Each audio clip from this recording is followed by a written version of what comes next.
नमस्कार दोस्तों। आर की योजना यूट्यूब चैनल पर आप सभी का स्वागत है।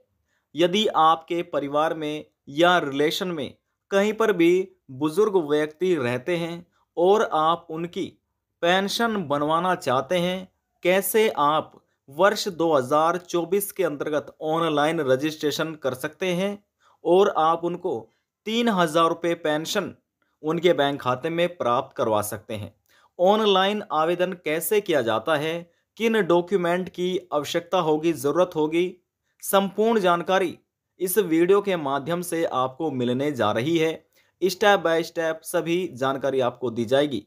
वीडियो की शुरुआत करने से पहले हमारा आपसे निवेदन है, यदि आप हमारे चैनल पर पहली बार आए हैं तो चैनल को सब्सक्राइब कर लीजिएगा। साथ ही बेल आइकन के बटन को प्रेस करना ना भूलें, ताकि जो हमारी वीडियो का नोटिफिकेशन है वह सबसे पहले आपको प्राप्त हो और आप सबसे पहले ही उसका लाभ उठा सके। चलिए वीडियो की शुरुआत कर लेते हैं। वृद्धावस्था पेंशन योजना के तहत 2024 के अंतर्गत आप कैसे ऑनलाइन रजिस्ट्रेशन कर सकते हैं, उसकी जानकारी आपको दे देते हैं। प्रदेश सरकार सभी पात्र गरीब वृद्धों को पेंशन दे रही है। यदि कोई नए पात्र व्यक्ति अपनी पेंशन बनवाना चाहते हैं तो वह प्रदेश के पेंशन पोर्टल पर जाकर ऑनलाइन आवेदन कर सकते हैं। कैसे किया जाता है और सरकार का सरकारी पेंशन पोर्टल किस प्रकार से है वह भी आपको बताया जाएगा, आगे वीडियो में समझाया जाएगा। हालांकि इस योजना को लेकर सभी जिला समाज कल्याण अधिकारियों को आवश्यक दिशा निर्देश जारी कर दिए गए हैं। मौजूदा समय में यूपी के 46,77,000 वृद्धजन के तहत 1,000 हर माह भुगतान किया जा रहा है। करीब करीब 6 लाख वृद्धजन ऐसे हैं, यानी कि बूढ़े व्यक्ति ऐसे हैं जिनके अकाउंट को आधार सीडेड कराने का प्रोसेस पूरा किया जा रहा है। देश की पेंशन योजना के देश की पेंशन योजना के फिलहाल 52,70,000 वृद्धजन जो बूढ़े व्यक्ति हैं वह आ चुके हैं और 56 लाख वृद्धजनों को इसमें लाने का लक्ष्य शामिल किया गया है। यदि आपके परिवार में या रिलेशन में कहीं पर भी बूढ़े व्यक्ति हैं, आप उनकी पेंशन बनवाना चाहते हैं तो बहुत आसान तरीके से उनकी पेंशन बन जाएगी। इस वीडियो को आपको ध्यान से देखते रहना है और समझते रहना है। इस योजना में उन असहाय वृद्धजनों को आर्थिक रूप में मदद मुहैया कराई जाती है जो गरीबी रेखा से नीचे जीवन यापन कर रहे हैं और उन्हें किसी दूसरे पर निर्भर रहना पड़ रहा है। यदि उनकी पेंशन यहाँ पर बन जाती है, अच्छे से आवेदन कर लेते हैं, सभी डॉक्यूमेंट कंप्लीट है, आवेदन करने के बाद उनको किसी अन्य व्यक्ति पर निर्भर नहीं रहना पड़ेगा, क्योंकि उनके यहाँ पर जो आर्थिक सहायता है वह सरकार देगी, उनको सहायता करेगी। विभागीय अधिकारियों से शासन ने कहा है कि विकास खंड व ग्राम पंचायत स्तर से अधिकारियों के माध्यम से पात्र वृद्धों की पहचान की जाए और यहाँ पर यह भी बताया गया है कि यदि तय लक्ष्य से अधिक पात्र मिलते हैं, बूढ़े व्यक्ति पात्र पाए जाते हैं, तभी भी उनको योजना के तहत मिलने वाले लाभ दिए जाएंगे। और यह भी कहा गया है कि जरूरत पड़ी तो लक्ष्य को बढ़ाया भी जा सकता है। इस बाबत प्रमुख सचिव ने आने वाले 20 दिसंबर को समीक्षा करने का भी निर्देश दिया है। मीटिंग के दौरान योजना के तहत 2022-23 में 550 करोड़ रुपए की धनराशि को स्वीकृत करने की बात सामने आई। दूसरी ओर निकायों से 2,740 कार्यों में से 1,125 कार्य फिलहाल पूर्ण किए गए हैं। 1,387 कार्य प्रगति पर हैं। साल 2023-24 के लिए बजट का प्रावधान 607.10 करोड़ रुपए हैं। अब देखिए, यानी कि यहाँ पर इतना बजट प्रावधान निकाला गया है। अब बात कर लेते हैं कि जो व्यक्ति आवेदन करना चाहते हैं, अपनी पेंशन बनवाना चाहते हैं, उनको कौन कौन से महत्वपूर्ण दस्तावेजों की डॉक्यूमेंट की आवश्यकता होने वाली है। सबसे पहले देखिए, पहला डॉक्यूमेंट है यहाँ पर पासपोर्ट साइज फोटो।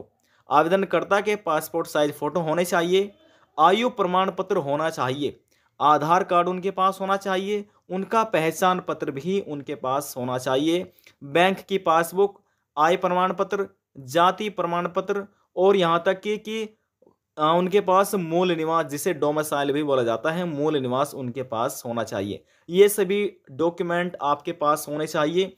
यदि नहीं है तो आप इनको बनवा लीजिएगा और फिर आप अप्लाई कर सकते हैं।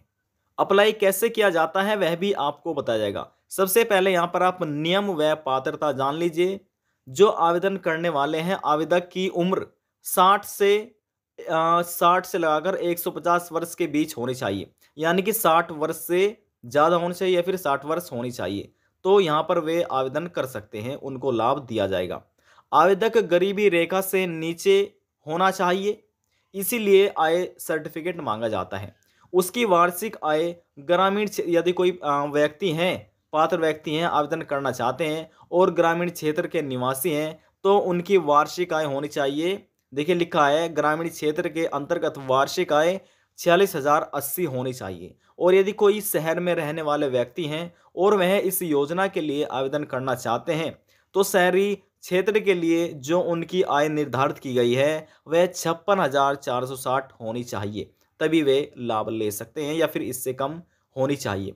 तो देखिए, यहाँ तो नियम, पात्रता और डॉक्यूमेंट के बारे में हमने आपको बता दिया है कि अब आप आवेदन कैसे कर सकते हैं। तो चलिए हम आपको सरकारी पेंशन पोर्टल पर लेकर चलते हैं, जहां से आवेदन किया जाता है।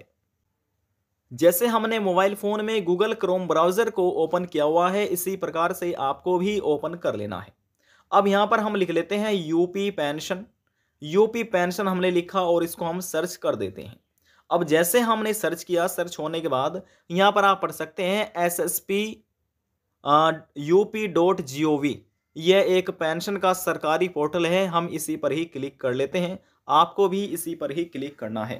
क्लिक होने के पश्चात देखिए, आप पढ़ सकते हैं एकीकृत सामाजिक पेंशन पोर्टल।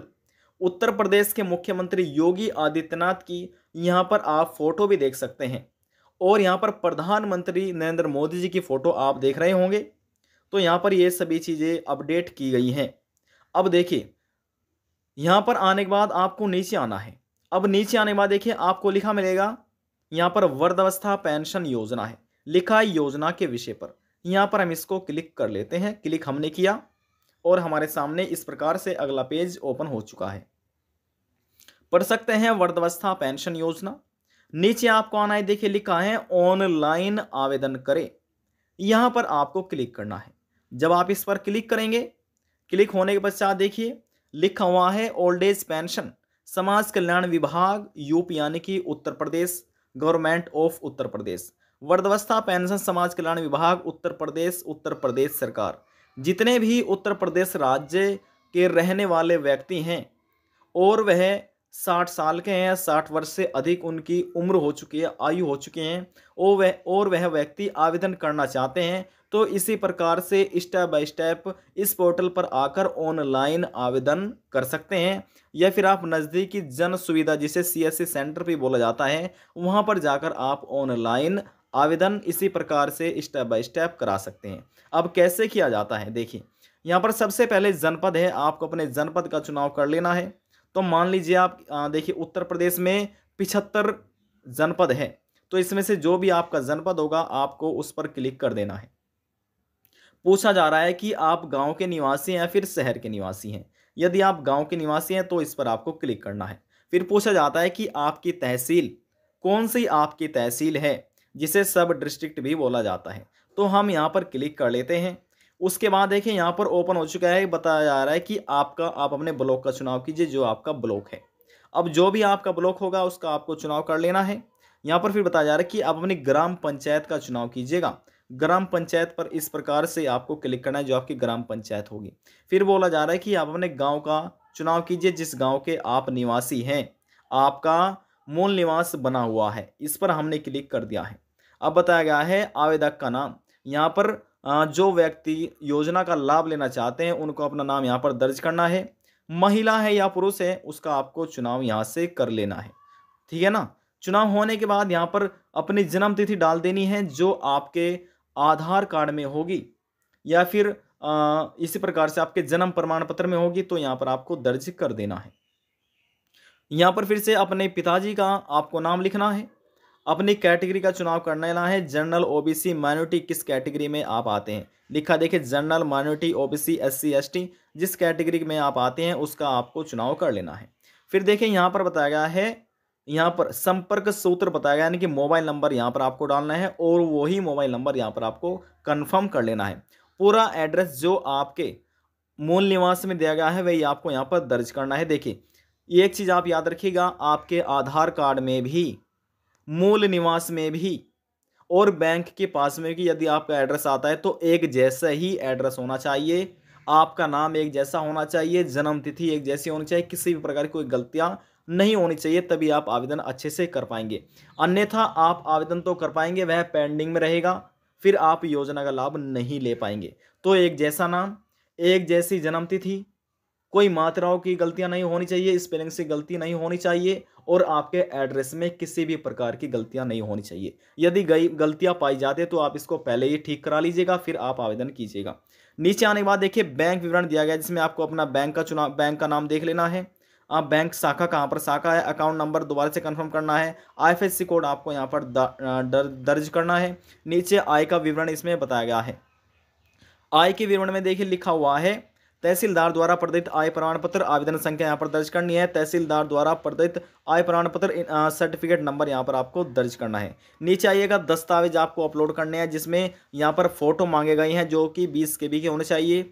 यहाँ पर डॉक्यूमेंट मांगे गए हैं जो कि 200 KB के होने चाहिए, इससे ज़्यादा नहीं होनी चाहिए। जिसमें अपलोड करना है आपको यहाँ पर जन्म तिथि, आयु प्रमाण पत्र यहाँ पर इसमें मांगा गया, ये आपको अपलोड करना है।